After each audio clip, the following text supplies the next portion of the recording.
Carl, if you were a religion, what would you be? Like a BuzzFeed article, like if you're a winter. One of those BuzzFeed articles where it's like, what's your preferable size of bottle of water? What type of hot dog do you like to eat? And which friend's character are you? Okay, you're an atheist or something like that. Oh, I got Buddhist. That's like the Hufflepuff of religions. My name is Carl. My name is Oscar. And this is Who Would Watch This? And this is Who Would Watch This? This is Who Would Watch This? Who let the watch this out? Wow, that's timeless, that joke. Wow, a reference from, I dare say, the early 2000s? I want to say 1733.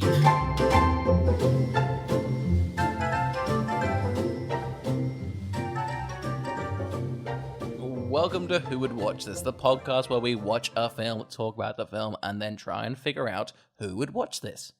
Oh, today we're talking about the Nicolas Cage classic, Left Behind. It currently has an IMDb score of 3.1, a Letterboxd score of 1.2, and a Rotten Tomatoes score of 1%. Pretty sure this is the worst reviewed film we have ever done on the show. I wouldn't be surprised. Oscar, what's the plot? A small group of survivors are left behind after millions of people suddenly vanish, and the world is plunged into chaos and destruction. I don't know if that's the exact plot. Essentially, it's 40 minutes of just bumming about, and then some people get Thanos'd. That's pretty much the plot. Yeah, it was pretty wild to be like, wow, I can't believe this Nicolas Cage film got there before you, Infinity War. What has a bigger memory on cinema, do we think? I mean, it's up for the film critics, it's up for the film historians, which one did, sometimes, some people say Left Behind walked, so the Avengers Endgame could run. All right, Carl, before we talk about Left Behind, let's see what our past selves thought the film would be about, and who they thought who would watch it. Fuck me dead, fuck penis. Blah, blah, blah. Sure, why not?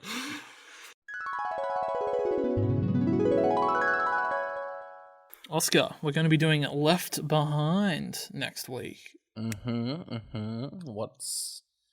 you think it's going to be for? It's the Nicolas Cage one with the plane and some people disappear, and it's super Christian. I'm gonna go out on a limb and say for Catholics. That's right. It's for a different target audience, but a bit. I'm scared we're gonna tread on a lot of eggshells. Next, we're gonna be no filter. We're gonna be crazy. You cannot stop us. We're gonna say whatever we want. Jesus is kind of lame. Yeah, you can't stop us. Religion, I don't know. We're coming for you. Putting you on trial. Fasten your seatbelts. Christianity hasn't. This is gonna be the fifth crusade against religion. Oscar and Carl have their bread and wine ready to roast.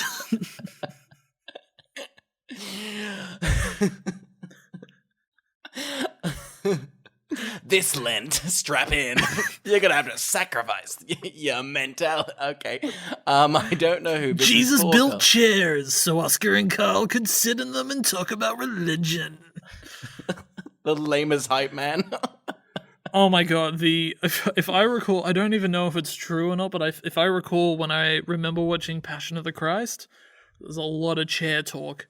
Like, he's just really proud of his chair that he built. I like it was a biopic about this man who was a carpenter and then just got wrapped up in like a whole big thing. But the main thing was the carpentry. No one really chats about that. Oh, I love that. It was like Whiplash, but with carpentry. J.K. Simmons slapping Jesus, just like, no, sand better in time. Do you know what would have happened if I didn't throw a chair at Judas? He would have never betrayed you. I wish I knew more about religion so I could just get these snappy David and Goliath. That's a biblical story, but I don't know that. Noah. I think we're qualified to talk about this film, and I think assess who we think would watch this. I'm gonna go out on a limb here and say if you're into what's the plot? I don't know, people disappear. Like the rapture happens. Movie about the rapture. If you're into watching a film with your family, this is for you.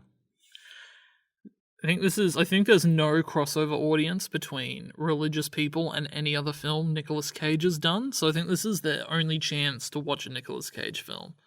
That is true. He hasn't. I mean, we just done the vampire one, and that was probably pretty far from Christianity. So he plays two sides of the coin pretty well. He absolutely does. That movie, Knowing, spits in the face of Christianity. So he's all over the place.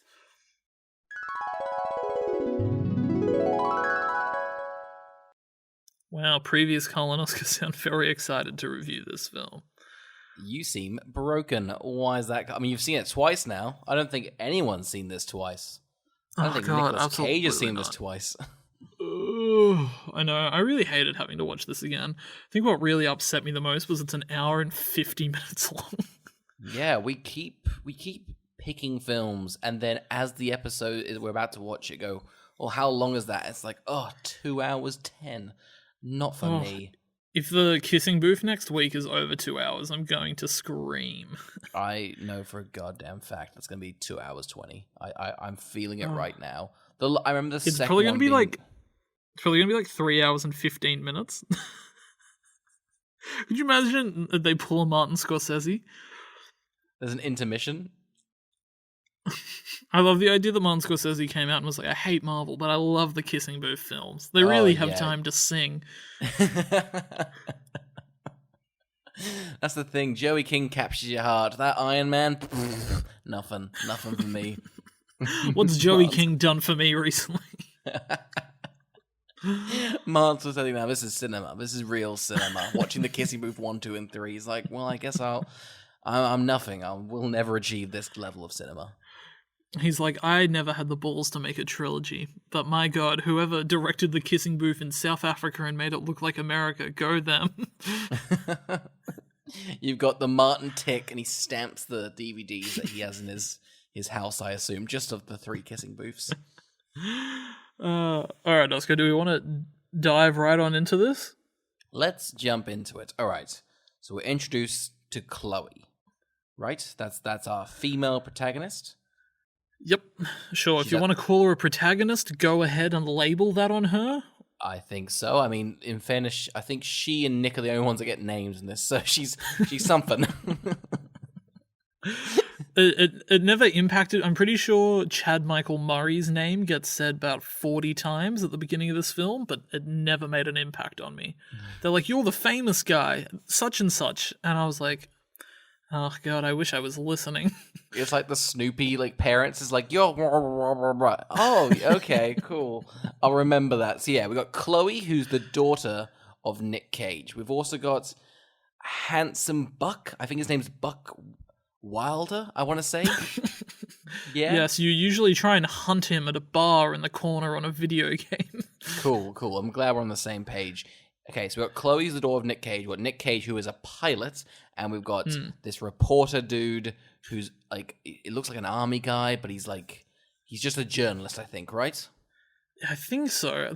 You think he's a superstar or something, the way people get excited about him. Yeah, he looks like a movie star, but he's just what I can only assume is a journalist. Yeah, he's a journalist who has maybe the shittest camera in the world, and that's what he's armed with. It's like a DSLR, but just like a $300 still photography camera. He's like, no, this is good for my journalism. Oh God, he basically whips out a Nokia phone from 2001 and is like, all right, I'm keen to film this and play Snake. I'm keen to capture the real life events in 4P. He's like, this is my spotlight moment.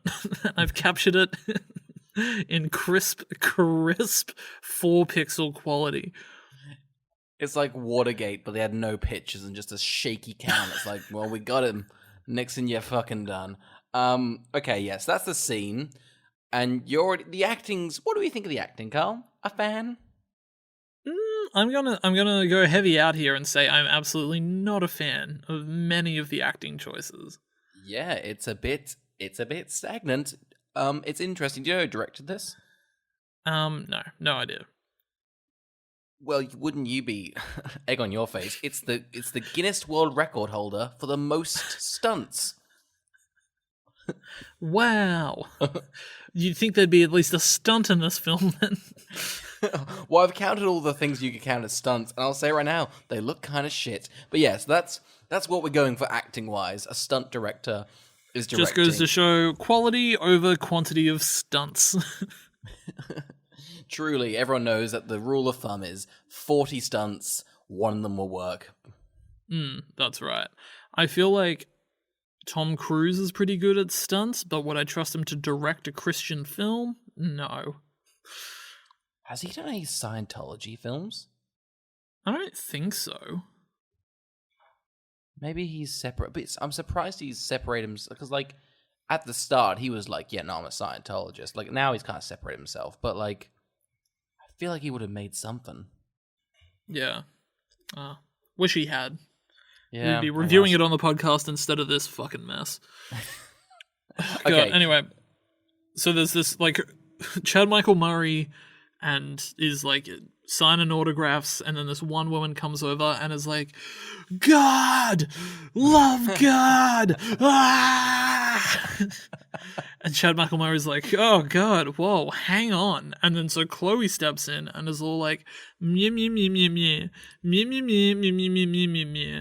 And Chad Michael Murray's like, I agree with the woman. And so then him and Chloe are friends now, yes? Lovers, I would say. Honestly, 4 years of marriage lovers. That's how connected they are in this one rogue religious rant. She leaves, and that's the story, okay? So it's set up that these two characters do not give a hoot about... They don't care about Christianity. They don't care about it. It's pretty fucking hit over the head, like... She's like, Christianity has ruined my mother, and it's ruined my relationship with her, and it's ruining my her relationship with my father, and it's angry, and I don't understand why mudslides happen. Grrr. The religious lady's like nod. She's like, works mysterious ways, and then fades off into the distance. She's like, hey, I get to vanish from this film, but you have to stay, and that is a miracle within itself. That's the really true power of God. So Nicolas Cage rocks up, he takes off his wedding ring. It's a bit sus. An adultery, maybe? He walks into the airport, because all these main characters are at an airport. Mm-hmm. Unbeknownst to him, his daughter's there. His daughter's looking at him as he comes up an escalator. Nicolas Cage might as well be fucking this flight attendant on the escalator up and then pull out and be like, oh, what? Where did you come from, Chloe? No, but penis erect. Oh, no, no, my wedding ring. It's fine, don't you worry. There's like a part where Chloe and Nicolas Cage sit down for a little bit of chit chat, and Chloe's like, "Oh yeah, well if you're faithful to Mum, where's your wedding ring?"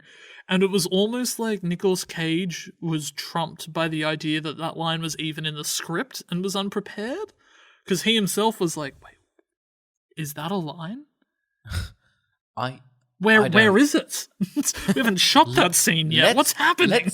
Let's fight. This is his first film. He's like, "What do you mean? Whoa! I don't have a ring. Why do I have? He doesn't know.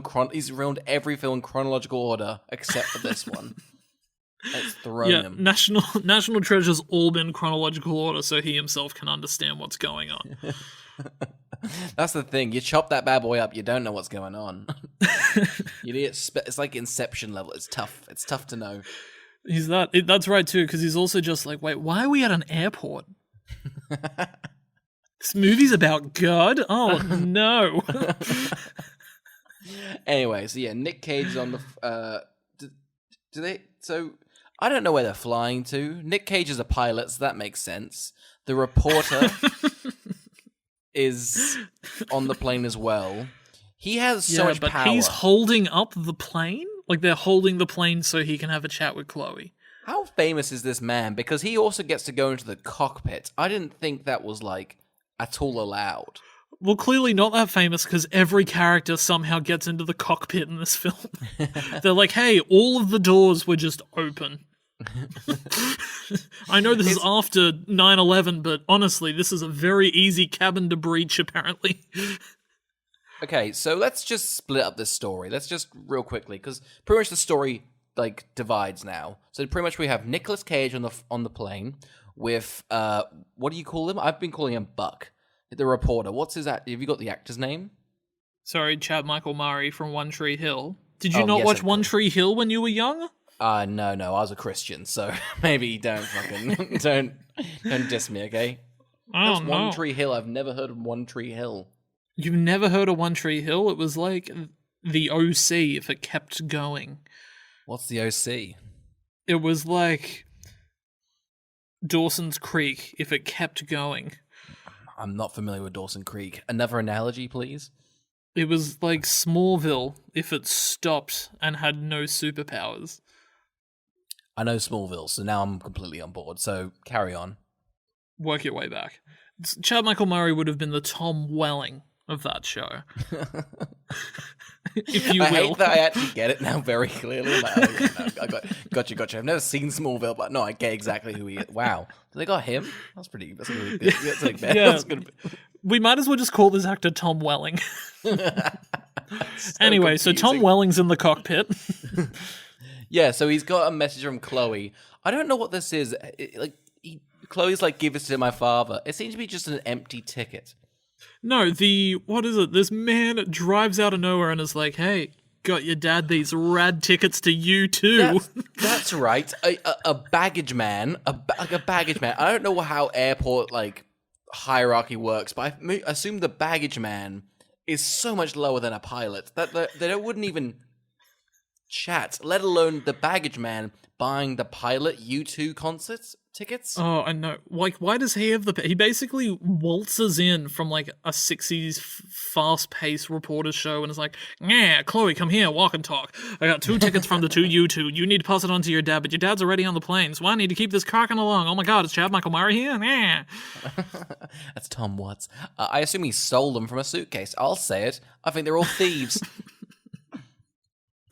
Probably, but then Chloe has the audacity to get out a pen and write, "This is the saddest day of my life" on the tickets. Which is ironic, because if he went to the U2 concert, that would have been the saddest day of his life. Oh god, are they trying to make a point of that U2 isn't Christian? Is that Nicolas Cage's sin? He bought U2 tickets? Truly, that's a sin. But I don't. Are they the biggest threat to Christianity? I feel they're pretty tame, right? U2. Well, I mean, do more people pray to Bono than they do Jesus? This was 2014. When did they put the album on the iPhone? Maybe they were just pissed at that. They were like, "Oh, that's a sin. Put it in the Bible." Shouldn't have done that. Just one Christian woman just like, oh, like 11 tracks? Oh, there's bonus ones too. That's a sin. Put it in there, Jesus. Pencil that in. My only iCloud is God. The gates of heaven are the only cloud I'll be on. Yeah, so they all divide up. So Chloe goes home to his mum. Nicolas Cage flies the plane. Chad Michael Murray is in first class on the plane. Correct? Yeah. Yeah, so they've all split up. So basically we've gotten to the point in the film where I've decided this is a nightmare to fucking watch. This has taken ages to set up all the characters. I'm going to put it on 1.25 speed. And I've never watched a film like that before. Really? I've watched like at least 10 of these on that speed. I watched one of them on 1.75 once, like properly, and it's unwatchable. But I got the gist. I'm going to take a stab in the dark. Was it Doolittle? No, I remember watching Doolittle at the speed it was recommended because I don't want to. You put it down to 0.5 to savor it? Oh, I think it was American Psycho 2 actually, but I turned it off because it was too quick. And that was an enjoyable one. So I was like, nah, I gotta savor this. The what's it called? But honestly, the moment that I put this in 1.2 speed, this movie got a cracking pace to it. I didn't realize how slow and stilted all of the scenes were until it went into 1.25 speed, and I went, "Oh, everything's running normally now." Right? Even like the runtime feels correct because you'd be like 130. That feels right for this film. Yeah.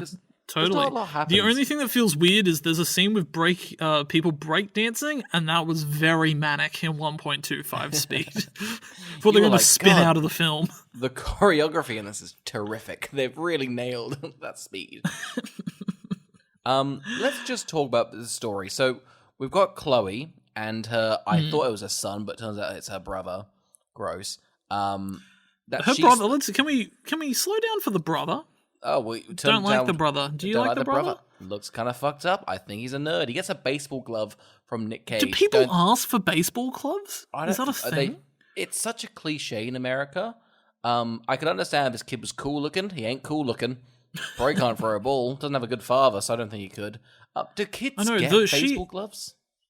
I don't know. What an awful gift. And why was it on her to get that gift for him? She's a college student.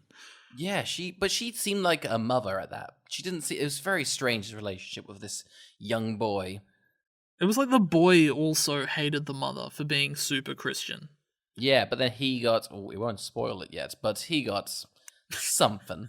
Yeah. So, but this movie's weird because you got like an A story and the B story, but both stories, all the beats happen at the exact same time. Like, whenever, Nicolas Cage gets information, so does Chloe.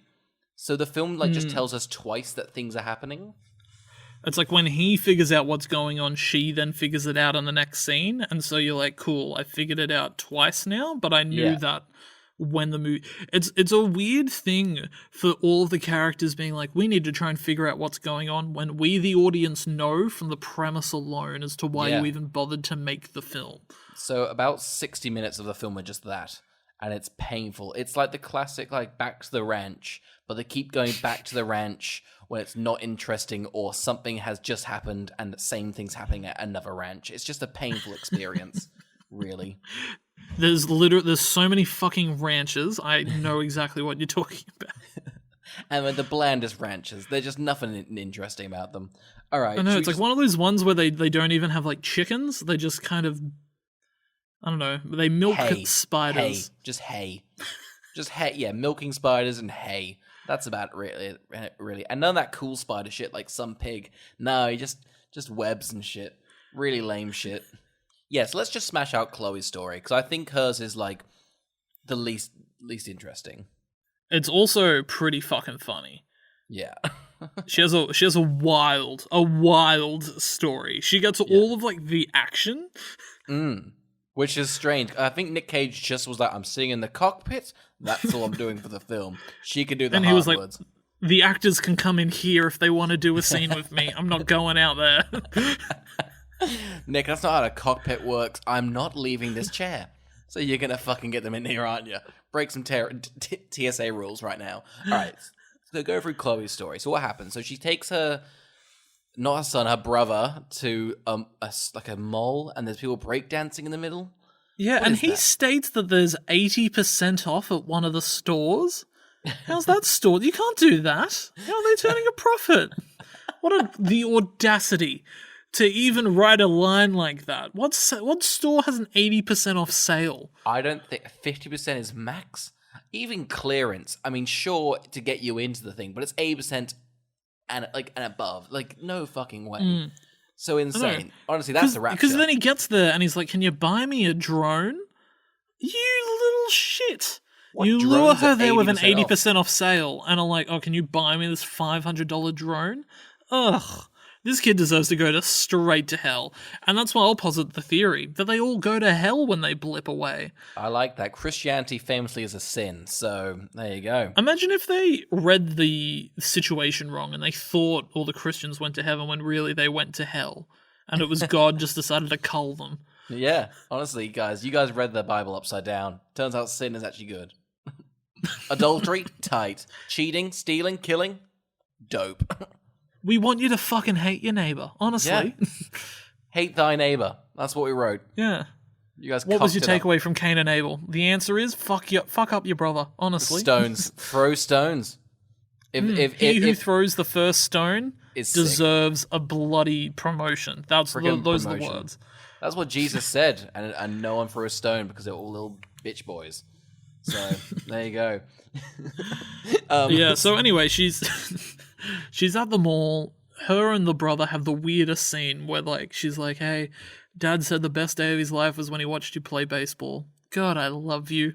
And they just hug, and then he melts into her arms. Like it's the funniest cut. It's like, But it's not like I imagine the guys at like Endgame must have spent like probably months figuring out how to not make the disappearing thing look stupid, because like the dust effect, they were like, "Fuck, we nailed that." But this one, it just pops out, but their clothes stay there, so it's just like just gone. I love that most of the effects budget was just raiding a secondhand store for clothes. Like, I bought them all new. It wasn't 8% off. She's also got this reaction of like terror, but I would just have this reaction of like, ugh, gross. Yeah. Like, oh, it's all sweaty. Oh, there's braces in this. Oh, yuck. Like, That's the thing. You wear the braces because if you see all the necklaces and stuff, I want to see teeth. I want to see where teeth. are all the anal beads? People are walking around with them. Oh, trust me, Christians are sluts, and that's I'll put that on my tombstone. They're slutty sluts.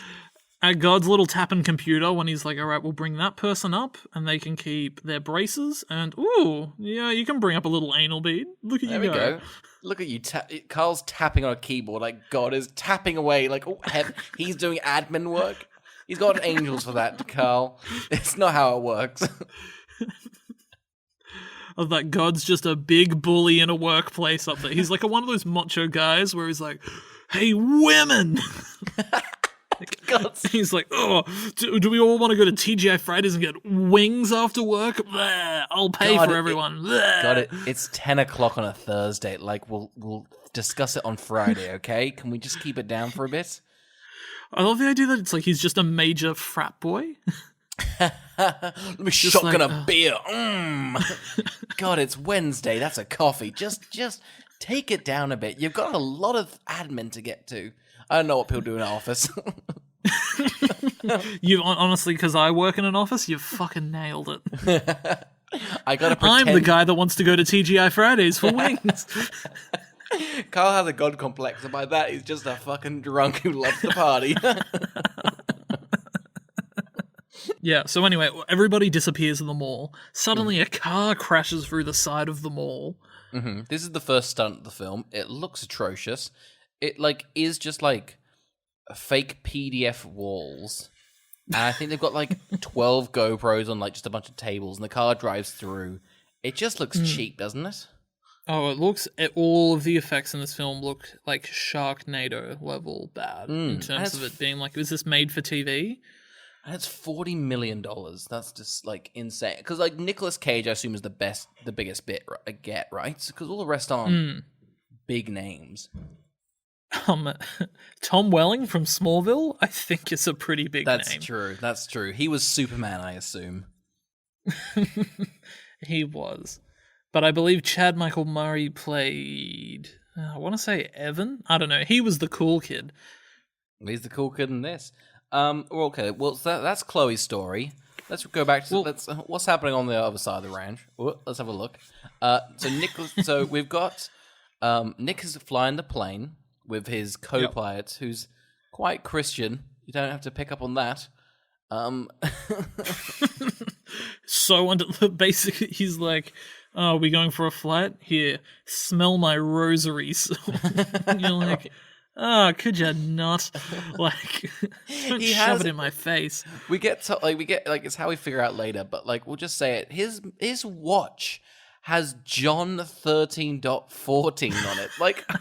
Who's that dead? I'm sure there's big Christians out there, but that's just a watch. I don't know why you would get that imprinted. I would have loved it if the main item that Adam Sandler needed in Uncut Gems was the Christian watch from Left Behind. I'm putting 27 on the Bronx. I'm paying the whole watch. The Left Behind watch, you betcha. This is how I win. I'm gonna come. John 13. I think we should keep doing impressions. I think they never don't land. And it's... I'm God. Lightning McQueen by Carl. Well, Our parcel said we'd roast him, and we're fucking gunning for him. Untaped, you can't stop these two. I think they're kind of strange. Yeah, they're crazy. I want to acknowledge that I respect everyone and all beliefs is something they won't be saying. Hey, let's tone it down. No! No! We've just got multiple personality disorder that just does the infringement on whatever the fact that we say is. Okay, let's just set the scene of what the plane is. So, okay, that's Chloe's story. We're halfway through that. So, Sure. Clark Kent, reporter dude, gets on the plane. He's in first class. I don't think... Carl, you can tell who wrote this, because, like, essentially it's like, all right, we need everybody who's a sinner. Every one-dimensional sinner character. Let's go through them. What's a crime in Christianity? Being old. Muslim. Being a black rapper who likes Glee. A black family who's a baseball... what's it called? Wife and daughter. An oil baron and a dwarf. And that's what those are sinners in this world. Yeah, so this is the band of colorful characters we get to be introduced on the plane. Should we just skip to it? The rapture happens, right? Yeah, so everybody disappears. Nicolas Cage realizes this because he's out trying to fuck one of the stewardesses. And then, like, plane starts getting very rocky. I also wanna check, do you reckon the rider's ever been in first class? Because I don't think this is how first class operates. Yeah, I mean, like, it's a domestic flight, so I'm not sure. But yeah, it didn't look very nice. It wasn't... Like, it was awful. Yeah. The chairs were giant. They were huge. But they were giant, which I think's right? Look at us poor people. I think no, but they were like disgustingly blocky. Like, they weren't like Lux giant. They were like we trimmed down one of those things that you do high jump onto, and it's like those like abusively large like lounges that you get like in American homes, right? Maybe that. I mean, that is luxury to them. Maybe. I don't know. It rubbed me the wrong way. And they were all grey. Yeah, Ugh. It wasn't very nice. Economy didn't look that much better. I guess it's domestic. It was kind of gross, though, wasn't it? Ugh, it was. Like, I would have been happy to be raptured if I was in that first class. I'd be like, take me away. This was not worth the ticket price. Just bring me to hell with all the kids there. That's where I want to be. Everyone so this happens. I do love the reaction of all the people that aren't Christians, because pretty much it's ridiculous. So just real quickly, Chloe, all the people that leave in the mall, people just start ransacking shit. Some guy robs a bank. It's so funny. The Chloe's running away, and somebody on a motorbike just drives by her and takes her bag. She's like, people have been gone for seconds and have started riding. Some guy robs a bank, shoots someone, is about to shoot Chloe. He's like, no, I will save her. Don't know why. What's it called? She goes into like a hospital and all the babies have vanished. Yes. And I think it would be so funny if like one baby was like left behind. I don't know what it did, but you're like, great world building. It was an evil baby. That could be Hitler. We don't know. That's an interesting scene, because I remember like I think the Christian church changed it, because have you ever heard of limbo? That's pretty much like what like the general consensus was. Like, if you don't get baptized, babies go to not hell but limbo. But I think they've corrected that recently. Gone, no. If you're a baby, you go to heaven. So yeah, you get a little grace period. Which I think's funny. Do we think? Do we think the boss baby would have been raptured or left behind? I think he would go straight to hell, truly. So it was at this point, in between the ridiculous amount of rioting that has ensued, like everybody that's been left behind isn't just like a normal person, like they're evil to the core. Oh yeah, exactly. It's pretty much what I assume all Christians think anyone that's not Christian is. So my mind was wondering, because I was like, oh, wait a minute, doesn't this have a 1% on Rotten Tomatoes? Mm-hmm. I wonder who the one person that gave this a good positive, review was. A good review. Her name is Diana Senger.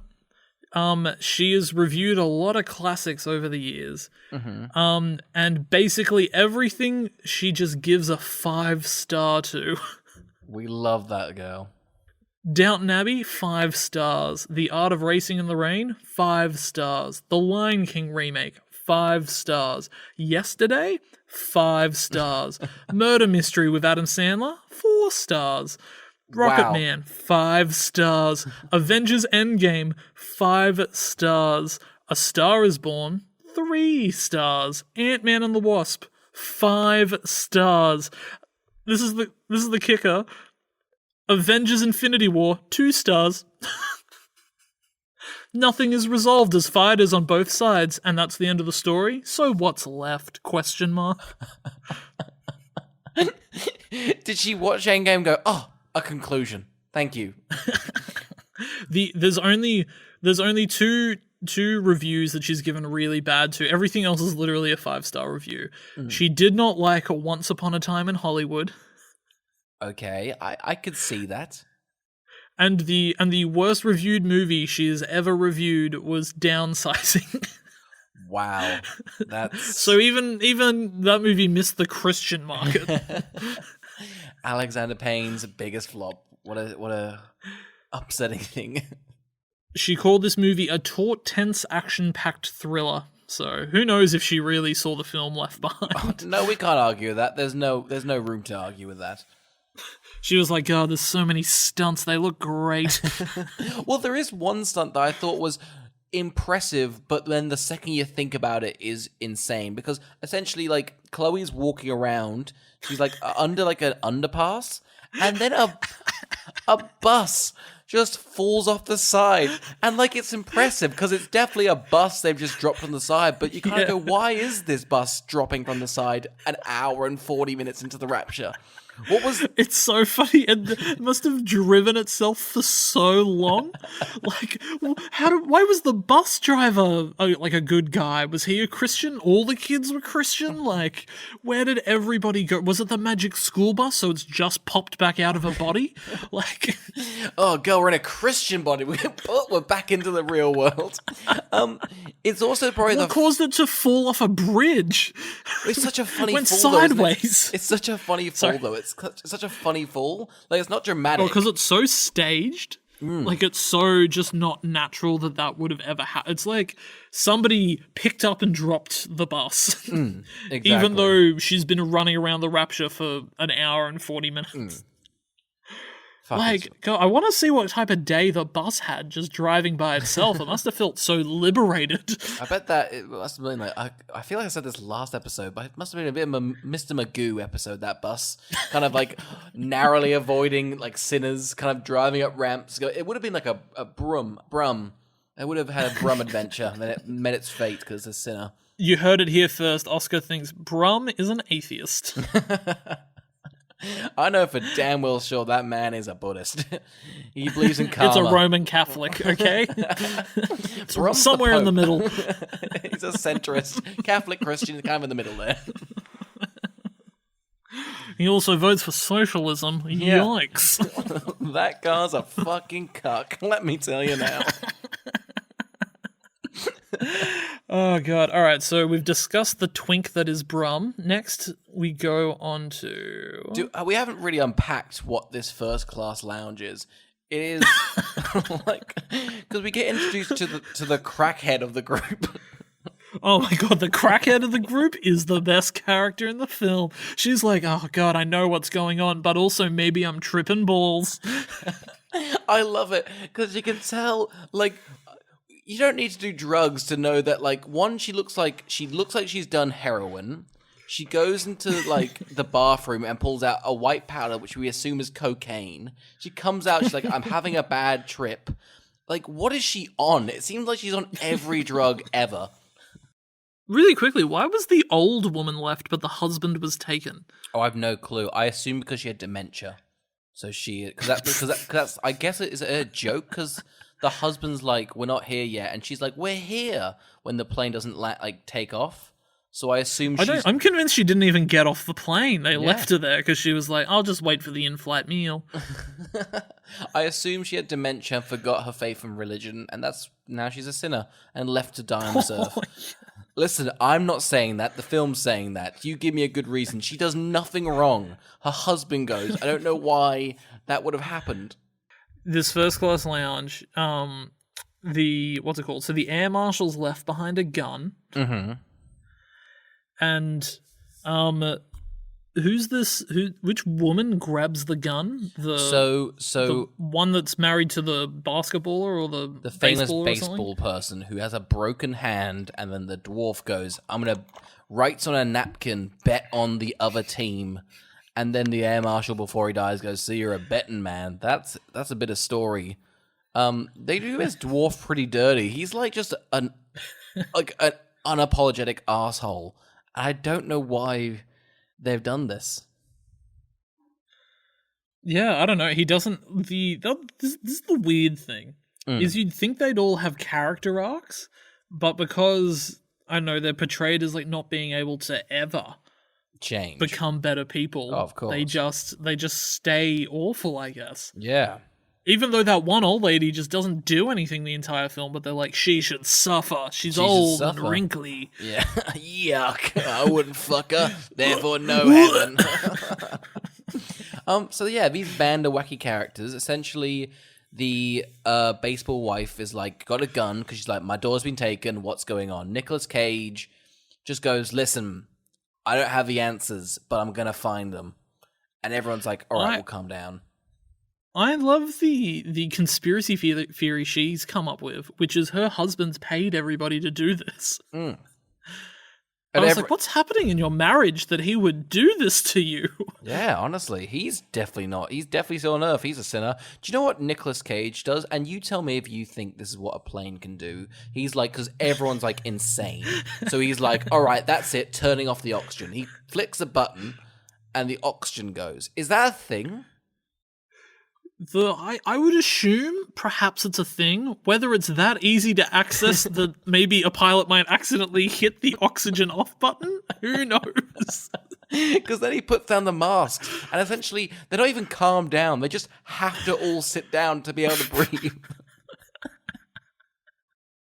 But it also cuts off his own oxygen.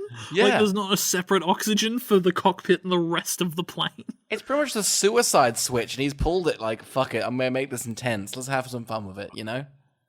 I would have loved it if he was like, hey, has everybody brought valuables? I hope not, because I'm going to release the luggage. Like, everyone rushes back to their seat. Yeah, so what goes? So they slowly figure out that it's it's the rapture. They go, okay, it's we're all the people that have gone are Christians. Pretty much everyone. How do you want to what's it called? Nicolas Cage comes to this conclusion himself by being like, go and get your friend's book if she had a book on her. Yeah. And all of the clothes left behind, and she's like, here, this is the book, and he flips through it onto the perfect page that just says Bible studies, scratched into it in big bold letters like a sociopath. He's like, oh god, it's true.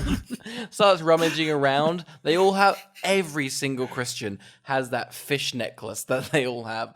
Everyone has a watch that says I love God. Everyone's got just anal beads just with a cross on them. It's just everyone who was a Christian just had all the merch. During this time, Tom Welling's gotten out of camera and is just getting in people's faces being like, hey, so you sinned? What's up with that? There's a woman. Tell me what you did. So upset because her daughter's gone, and he's like, "How does that make you feel?" With this fucking gross camera so close to it, she's like, "I need to get out this plane." He's like, "Tell me more." How does it feel knowing you'll never see your daughter again? She's gone forever. Shaking her, just like, "You're never gonna see her again. She's gone. She's gone." He then beats her to death with the camera and is like, I know why I didn't go to the rapture.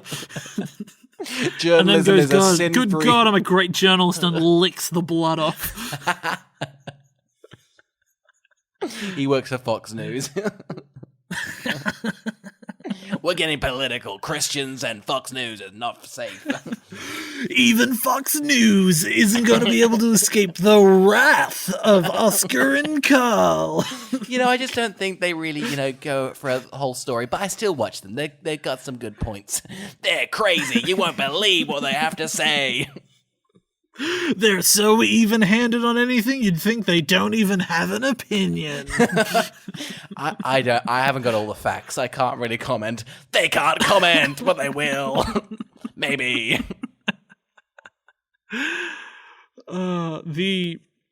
So during this time with the plane still flying, they run into some issues. I think it's all its fuel runs out. It nearly crashes into another plane, which has been flying perfectly for a good while. Yeah, so the plane they do the funniest. The planes crash, but they just sort of like dink wings, and that's what makes it.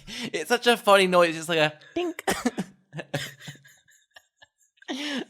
Surely when you're flying at like hundreds of kilometers an hour, it would do a ton of damage to even lightly brush against each other. Also, so does this mean the two pilots in the other plane were both heavily Christian? And nobody's going to be able to survive that flight?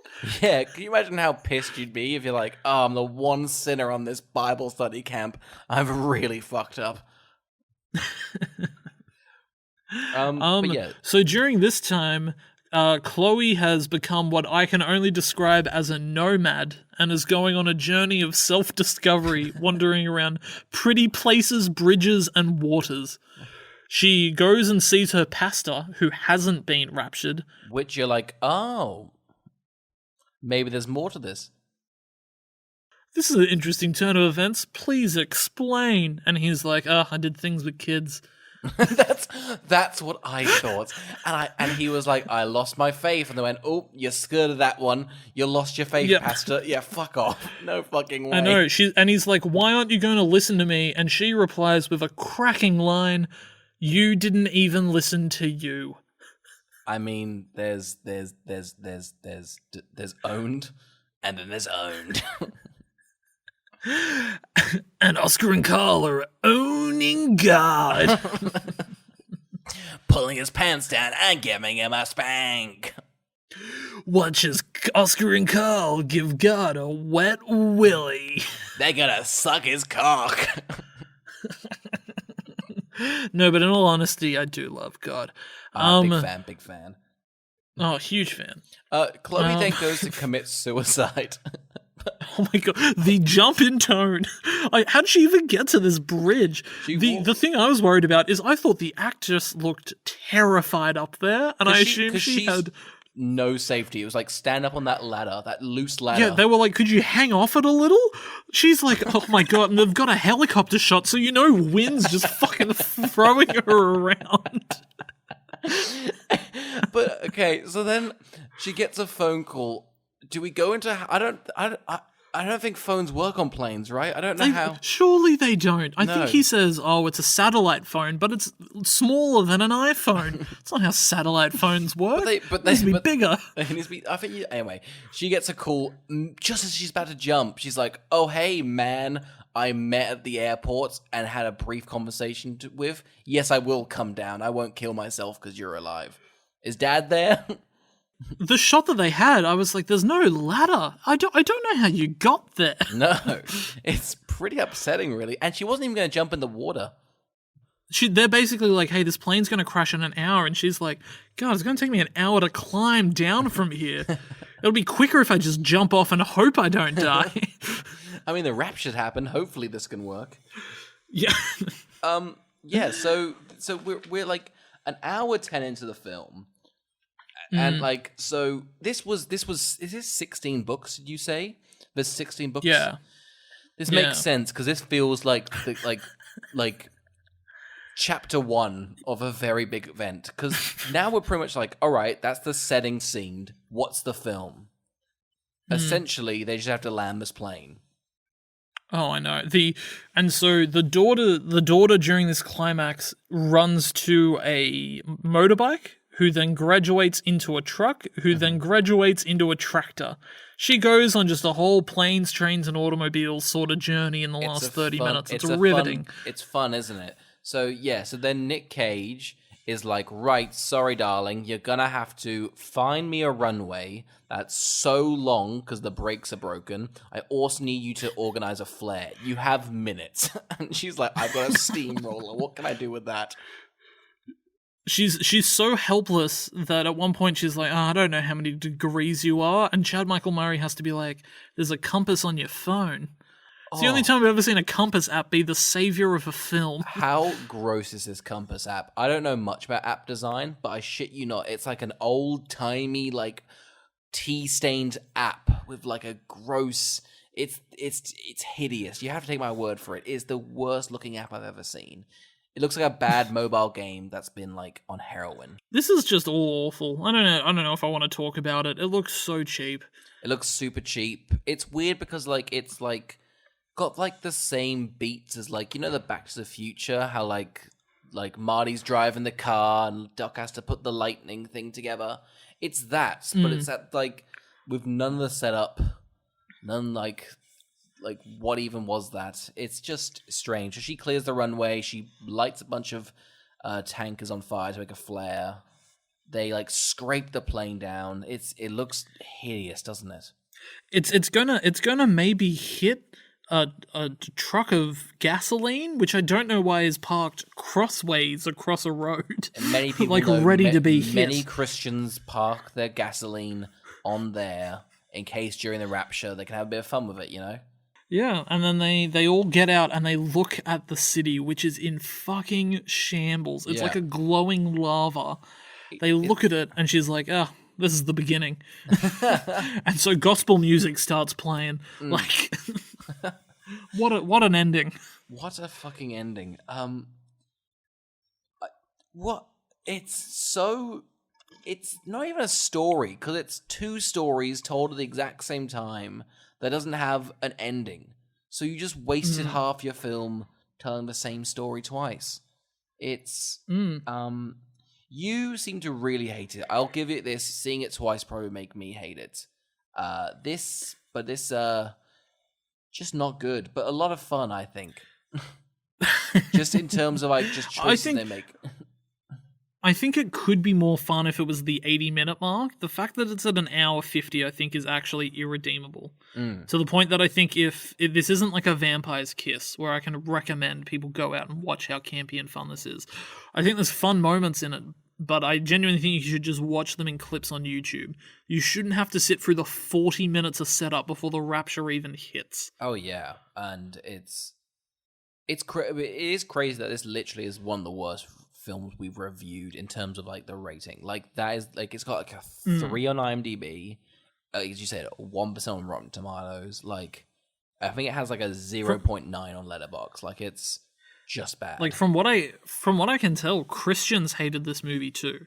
So ended up being for no one. Well, what didn't they like about it? Like, is it just too heavy-handed? I don't know. I don't know. It doesn't really have a story. It doesn't really have like an ending. It's so anticlimactic. No. It's the equivalent of like nothing, really. Like who? I don't know. Any final thoughts before we go into the final segment? Did you think so? Just real quickly, Nick Cage did this as a favor. It seems so. Not even he wanted to be in it, and it kind of. What do you reckon? How long do you think this was? 3 weeks to film for him? Yeah, maybe less. Yeah, that's fair. Like I'm trying to think of how many scenes he had. It's mostly the plane, because it's pretty much and then like the night. This being Nick Cage month, I mean, it's probably the most nothing performance he has ever given.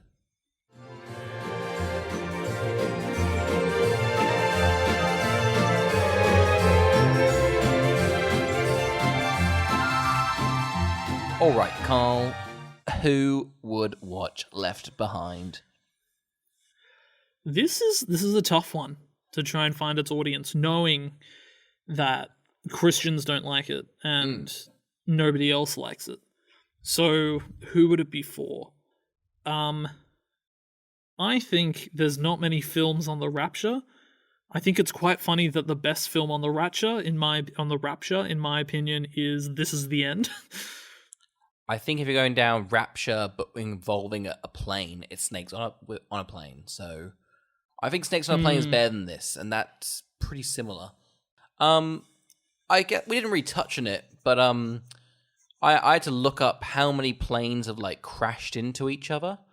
Not many, because I was like, what? So I think if you fear planes, this is kind of a risky one, because although the plane might crash, there is a good chance you'll survive. So if you're on a plane right now, watch this, and you'll probably be a bit calmed by it. I mean, you might be scared you go to the Rapture, but the fear of planes might dissolve. So I think it's an anti-plane scary movie. I think that's the best I feel audience. like in concept, if this wasn't a super preachy film and it didn't have any of the ground stuff, it's probably a really, if like with the right people directing it and being in it, I think a plane that has everybody disappear from it's an interesting premise. Oh, terrifying, right? I feel like it is a premise. Oh no, what's that one where they get on a plane and then they come back down and it's like been like 14 years?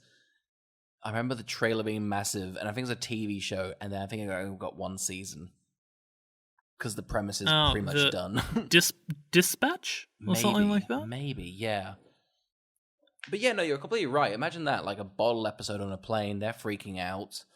Like, do they think? Yeah. I know, what's it called? Stephen King had like a short novel that I liked called The Langoliers when I read it, which was about like 8 people that are left on a plane and everybody disappears, sort of thing. Yes. Have you seen that? Have you seen that film, the TV movie? I have seen bits of it. It looks bad, and I think we'll probably get to it.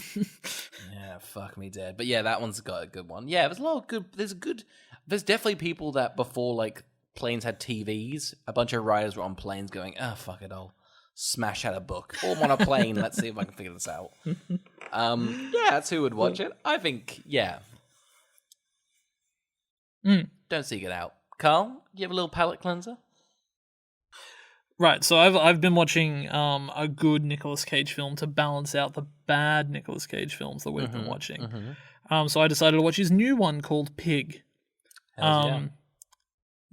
High recommend on Pig. Think it's the film of the year so far, and he's phenomenal in it. Best performance of his career. It's a great little indie film, and it's nothing like you think it's going to be like. I cried throughout the film. Holy shit. Okay, fair enough. Oscar, I mean, are we getting into Oscar? That's pretty indie, isn't it? I think it's probably too indie to get any of that acclaim, but it's my probably second or third favorite film about cooking, next to Ratatouille and Julia and Julia. Yeah, you do love Burnt too, as we've found out. Oh, I should really rewatch Burnt to see whether it deserves that. Covenant 4 that stars. Rating. We chatted about it for so long that you made me. I just think it's more entertaining than a lot of films, and in the end, isn't that what a film is for? So maybe it does what it does. I don't know. Will I ever rewatch Burnt? Probably. I've seen it 4 or 5 times. I know my score. I'm very confident in my 4-star score. Yeah. What did I watch? Oh yes, I'm 98% of the way through Face Off. I'm about to finish it after this podcast. You rudely called me up. So rudely.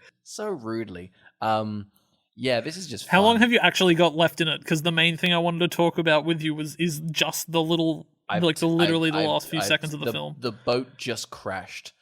Real quickly, if you haven't seen Face Off, John Travolta and Nicolas Cage swap faces. One is a terrorist, one's a CIA agent. Hijinks ensue. I'm very much enjoying it. Yeah, it's a phenomenal film that opens. It opens with Nicolas Cage shooting a child through John Travolta. And then after that scene, it has the audacity to like have what would be the climax of so many other films as the opening action sequence. Oh my god, it's Tenet. They literally crash a plane through the building, and you're like, fuck, we're 3 minutes in. I'm on, like it's Speed. I feel like it's that same level of like 90s fun of Speed. It's like let's just set it up bombastically at the start. All right, now let's go through it's just great fun. I've got 3 minutes left. What do you want to talk about? The boats just crashed. They go that like sci-fi prison, like it's phenomenal. Who's doing a better performance? Do you think Nick Cage is doing a great impression of John Travolta, or John Travolta's doing a better impression of Nick Cage? What do you reckon? I prefer Nicolas Cage as like unhinged at the front start, because I think he's more terrifying as a mob boss. But I guess that's the point. I think Nicolas Cage kind of gets like the cowardliness of John Travolta, but I don't think he's that cowardly. So it kind of feels, but I guess he would be kind of like overwhelmed. I think they're both playing it very well, which is saying oh my something. god, I adore John Travolta going, wee woo, I'm good looking. And I say that about everything all the time. I was like, I knew the plot, and I genuinely, the feeling that of John Travolta walking through, you're so terrified for like him. It's so good. I think it's crazy because that film could slip into like being like on this podcast, and like I don't know what it does. I think it's just like compelling. It's just fucking phenomenal. I'm absolutely loving it. Carl, what are we doing next week? Next week we're returning to our roots with one of our most watched episodes. We've got another sequel coming out. That's right, we're watching Kissing Booth 3. We're going to be summarizing the first two in like 3 minutes, so don't you even worry. We're going to smash through this, and then we're keen. Don't you dare go back and listen. Don't you dare. We're not sure of the content. They weren't edited, soundproofed, or... God, we weren't in our... God, we're not in our... We're too scared to say anything political, but now we're crazy. We will say anything. That was before we put God on trial. And God wept. Thank you for listening. Thank you for listening. Thank you.